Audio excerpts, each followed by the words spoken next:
Sir.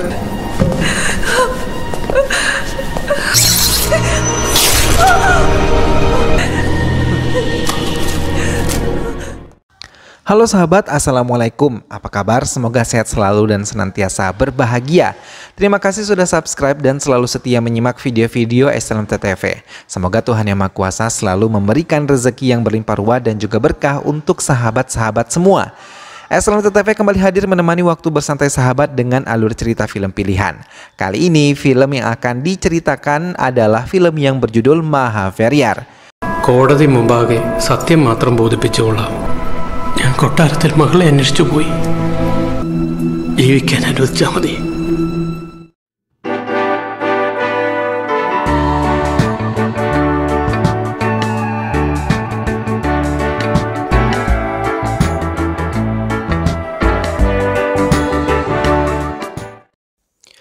Raja yang tengah tertidur terbangun karena cekukan yang ia alami. Ia memutuskan untuk minum tapi rasa tidak nyaman karena cegukan tersebut masih ia rasakan. Hingga ia merasa bingung untuk melakukan apapun. Keesokan harinya semua tabib berkumpul memberikan obat-obatan yang manjur tapi tidak bereaksi pada raja. Hingga seorang Verbadran datang menemuinya dan membawa seorang wanita yang mengaku sebagai tabib dan merupakan istrinya yang bernama Parimalam. Raja Mahavira menerimanya dan membiarkan ia bekerja untuk bisa memberikan pengobatan terbaik untuk dirinya agar cegukan yang dideritanya hilang. Tapi Raja Mahavira meminta Verbadran untuk mencarikannya wanita yang cantik seperti surga. Ia memberi waktu 1 minggu pada Verbadran untuk bisa menemukan gadis yang ia maksud karena menurut tabib gadis tersebut bisa menyembuhkan cegukan yang tengah ia alami. Verbadran pun pergi meninggalkan istana bersama kudanya karena waktu yang ia miliki tidaklah banyak. Hingga ia mendapatkan informasi kalau di Citrapuri yang tidak diragukan lagi tentang kecantikan dari penduduk wanitanya. Ia melanjutkan perjalanannya dan saat sore hari ia sudah tiba di tempat itu. Sementara di tempat lain semua warga berkumpul ketika tahu kalau suami dari Gunung Himala datang ke desa mereka. Semua berdoa di tempat suami tersebut berada, tapi tiba-tiba kekacauan terjadi ketika patung Dewa Hanuman yang ada di kuil kecil hilang. Semua berlari untuk melihat keadaan kuil. Polisi juga dipanggil untuk memecahkan pencurian itu. Semua terkejut ketika menemukan patung tersebut ada di dalam tas suami Aporvanandan hingga polisi datang mendekati suami yang masih di bawah pohon. Di pengadilan, perdebatan terjadi hingga hakim sedikit kesal dan persidangan dilanjutkan di waktu yang telah ditentukan. Persidangan lain dilakukan hingga tiba Aporvanandan yang dituduh mencuri patung Dewa Hanuman. Tapi suami tidak memiliki pengacara untuk bisa membantunya. Saksi menjelaskan bagaimana pertama kali patung Hanuman tersebut bisa hilang dan patung tersebut malah ditemukan di tas Aporvanandan. Tapi dalam persidangan itu, Aporvanandan memiliki pertanyaan yang menjebak saksi yang merupakan guru besar dari kuil Melkavu Hanuman. Hingga saksi kesulitan untuk menjawab semua pertanyaan yang diajukan oleh Aporvandan dan hal itu membuat pengacara penuntut merasa kesal.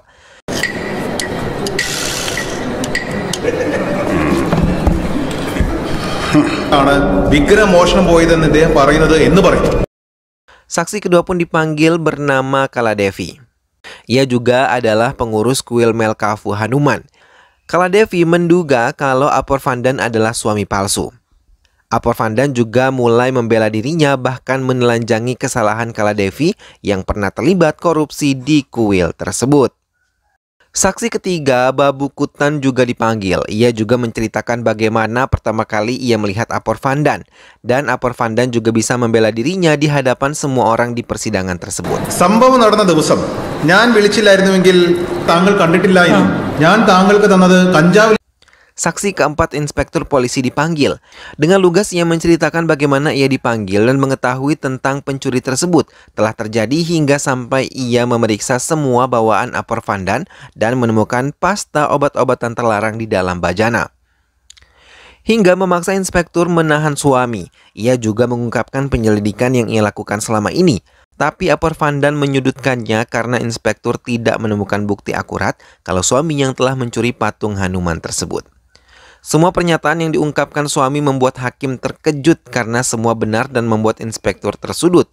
Dan dari cara Apor Van Dan mengungkapkan, ia seperti yang telah paham betul bagaimana proses hukum bisa terjadi. Pengacara penuntut umum menjadi bingung bagaimana bisa membuat Apor Van Dan mengakui kesalahan mencuri patung Hanuman tersebut. Bahkan semua kitab-kitab hukum bisa diketahui dengan baik oleh Apor Van Dan membuat penghuni pengadilan terperangah. Hingga tiba-tiba keajaiban terjadi, cahaya kuning menyilaukan memasuki ruang persidangan dan tak lama pasukan raja datang membawa tandu berisikan raja. Raja Mahevara Ugrasena datang beserta semua petinggi termasuk Veerabhadran. Raja duduk tepat di hadapan hakim. Tak lama hakim yang menunda kasus Apor Van Dan meminta petugas pengadilan untuk membacakan tuntutan untuk raja dan Veerabhadran. Semua merasa bingung dengan persidangan yang melibatkan raja. Tak lama raja maju ke tempatnya. Ia yang masih mengalami cegukan merasa kesulitan untuk bisa berbicara di depan hakim. Saksi mulai dipanggil. Setelah mengungkapkan sumpah, Krisnanuni menjelaskan apa yang telah terjadi. Saat itu ketika ia memberi makan ternaknya, Verandran, menteri kepercayaan raja, datang ke desanya yang berada di sebelah selatan Citrapuri.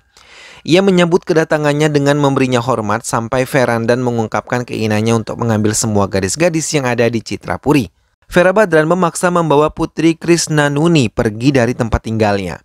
Setelah mencoba menghalangi Veerabhadran gagal, ia pun mendatangi istana tapi ia diusir. Hingga di perjalanan pulang ia pingsan dan seorang suami membuatnya sadar dengan memercikan air ke wajahnya. Suami mengatakan kalau ia bisa mengadukan keluhan di pengadilan persidangan presiden, berharap putrinya bisa ia dapatkan kembali. Pengacara pembela raja mulai memainkan perannya. Ia terus memojokkan Krisnanuni dan menyalahkannya menuntut raja di pengadilan presiden. Apor Van Dan yang melihat persidangan tersebut merasa ada yang tidak beres, terus melancarkan membaca mantra Kundalini. Tak lama saksi kedua dipanggil. Gopi Pisan bersumpah kemudian mulai menjawab semua pertanyaan pengacara. Ia menceritakan bagaimana Veerabhadran membawa Devayani, gadis yang ia cintai. Bahkan saat ia mencoba menghentikannya, ia diancam untuk dihabisi. Ia juga bisa membela diri dari pengacara raja, namun ia merasa terpojok dengan pertanyaan bertubi-tubi dari pengacara raja yang menuduhnya memfitnah Veerabhadran menculik Devayani. Ningal Brahmachandagaal kalamu parayanu. Saksi selanjutnya Devayani. Ia mulai menceritakan yang terjadi. Saat itu setelah ia mengunjungi kuil, ia membersihkan diri. Kemudian mendengar suara kuda mendekati rumahnya dan tak lama ia memasuki rumahnya. Ia sangat ketakutan, terlebih Veerabhadran memintanya untuk ikut ke istana untuk menemui raja yang telah menunggunya. Devayani sangat keberatan. Ia masih ingin bersama ayahnya, tapi Veerabhadran tidak memberikannya waktu hingga menarik tangannya dan membuat gelang-gelangnya rusak. Mereka pun pergi meninggalkan rumah dengan kuda. Selama perjalanan ia pingsan dan Veerabhadran mencoba menyadarkannya dan mengobati semua luka yang ada di tubuhnya. Setelah merasa pulih, mereka melanjutkan perjalanan. Hingga malam tiba, mereka singgah di penginapan. Tiba-tiba ia dibekap oleh orang-orang yang tidak ia kenal hingga Veerabhadran datang dan menyelamatkannya dari mereka. Bahkan dengan tangannya sendiri ia menghabisi para perampok yang mau melukai Devayani. Hal itu membuatnya kagum dan sejak kejadian itu Veerabhadran selalu berbicara lembut kepadanya. Dan di tengah perjalanan ia mengatakan cintanya kepada Veerabhadran. Hingga mereka pun bersatu karena Veerabhadran pun jatuh cinta pada Devayani yang sangat cantik. Saat itu perjalanan yang ia tempuh bersama Veerabhadran sangat menyenangkan. Bahkan Veerabhadran telah memberikannya sebuah sari yang sangat cantik untuk Devayani. Ia bahkan membelikannya gelang-gelang yang telah dihancurkannya. Bahkan Devayani menceritakan kalau mereka telah menikah secara agama. Hal itu benar-benar mengejutkan raja.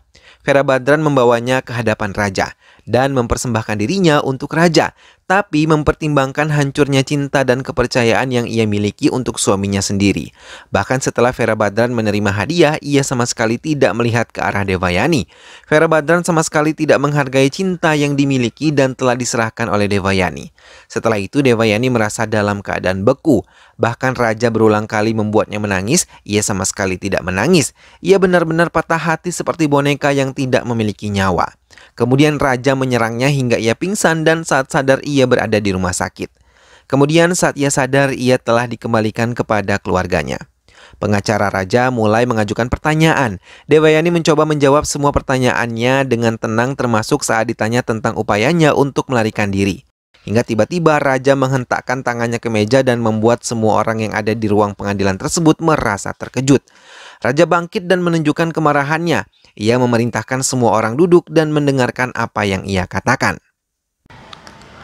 Raja menjelaskan alasannya datang ke pengadilan ini dengan membawa masalah yang belum bisa ia selesaikan. Ia mengeluarkan perintah untuk membawa gadis tersebut untuk sesuatu yang sulit ia katakan. Cegukan yang masih dialaminya membuatnya sedikit tersadar saat mengatakan keterangan pada hakim. Tak lama Raja meminta izin untuk buang air kecil.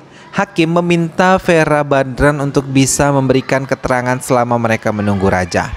Vera Badran maju tanpa sama sekali melihat ke arah Devayani. Ia mulai membacakan aturan yang berlaku di kerajaannya tentang wanita yang ditunjuk Raja sebagai selirnya. Ia menceritakan kalau Raja datang dan memerintahkan untuk mencari seorang gadis.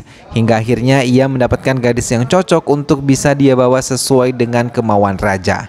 Saat itu ia terkesima dengan suara dari seorang gadis di sekitar rumah Krisnanuni.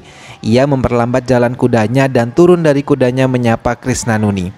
Ia menyampaikan pada Krisnanuni kalau ia akan membawa Devayani ke istana untuk menjadi istri bagi Raja.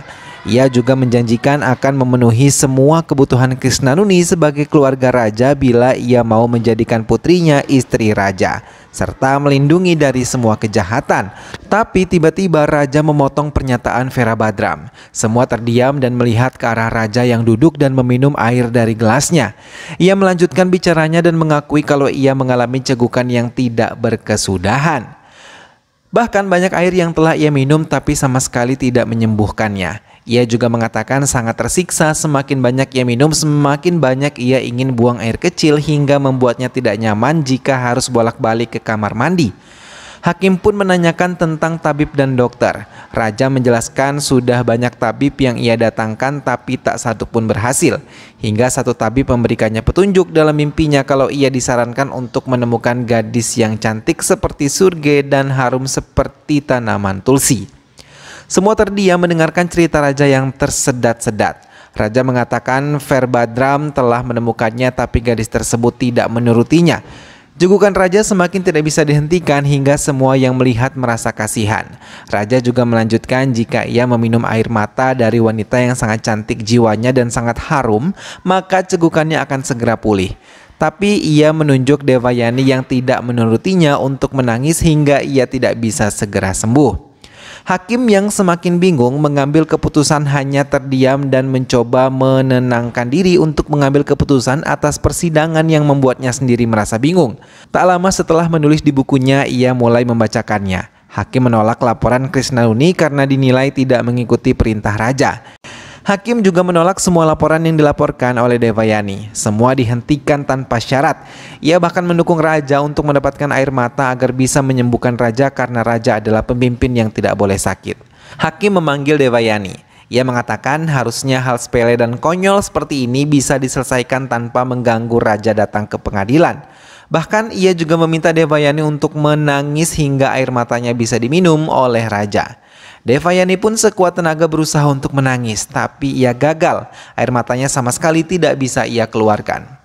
Lagi-lagi Devayani mencoba menangis dengan bantuan hakim yang memintanya mengingat-ingat hal yang menyedihkan. Tapi sama sekali tidak bisa memberikan pengaruh untuk Devayani bisa mengeluarkan air matanya. Petugas pun mempermalukan Devayani dan merobek bajunya hingga semua yang melihat hanya bisa menutup mata mereka. Tapi tetap tidak berhasil hingga hakim meminta petugas untuk mencambuk tubuh Devayani. Semua mata tidak sanggup untuk melihatnya, tapi lagi-lagi Devayani tidak meneteskan air matanya. Ia hanya merintih kesakitan sambil menutup auratnya yang sudah terbuka.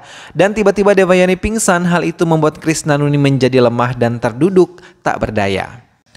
Beberapa orang yang datang ke persidangan tersebut meminta bantuan suami Aporvanandan untuk bisa menolong Devayani. Tapi Raja malah meminta pasukannya untuk menghentikannya. Vera Badran langsung mencekiknya, tapi hakim melarangnya dan meminta Vera Badran untuk bisa melepaskan suami dan memberikannya kesempatan 5 menit untuk bisa membuat Devayani menangis.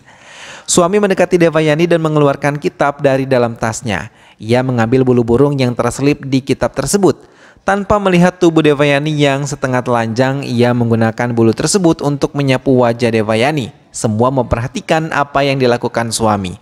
Berulang kali ia menyapukan bulu tersebut ke tubuh dan ke wajah Devayani hingga Devayani tersenyum dalam pingsannya.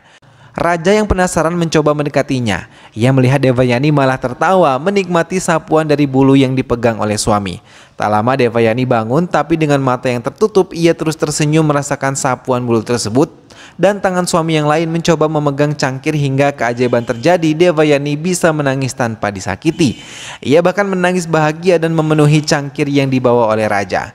Semua orang merasa terpukau dan terkejut dengan keajaiban yang ada di depan matanya.